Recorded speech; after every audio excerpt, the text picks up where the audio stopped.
Allaha iman necə olmalıdır? Hər bir mömin şəksiz və şübhəsiz inanmalıdır ki, hər şey yaradan Allahdır, ondan başqa ilah yoxdur və hər şey yaradan Allah əsla heç bir şeyə bənzəmir və heç bir şeyə möhtac deyildir. Allah subhanahu və teala Quranda bizlərə özü haqqında bildirmişdir. Bəzi ayələri səsləndirək.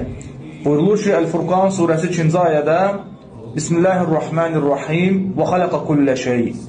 Hər şey yaradan Allahdır. Başqa bir ayədə Əş-Şura surəsi 11-ci ayədə buyurulur ki, Qalallahu Teala leysə kəmislihi şey. Allah yaratdığı bir şeyə əsla bənzəməz. Və Ən-Nahl surəsi 74-cü ayədə buyurulur ki, Qalallahu Teala fələ tədribu lillahi ləmsəl. Allahı yaradılmışlara bənzədərək ona misallar verməyin.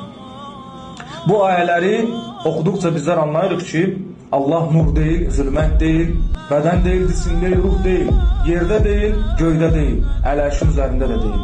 Allah məkansızdır, istiqamətsizdir və heç bir şeyə bənzəmir. Və İmam Əbu Cəfər Ət-Təhavi bu haqda demişdir ki, وَمَنْ وَسَفَ اللّٰهَ بِمَعْنَى مِنْ مَعَانِ الْبَشَرِ فَقَدْ كَفَرْ. Kim Allaha yaradılmışlara aid olan bir keyfiyyəti aid edərsə, hər hansı bir keyfiyyəti aid edərsə, o insan küfrə düşər, İslamı tərk edər.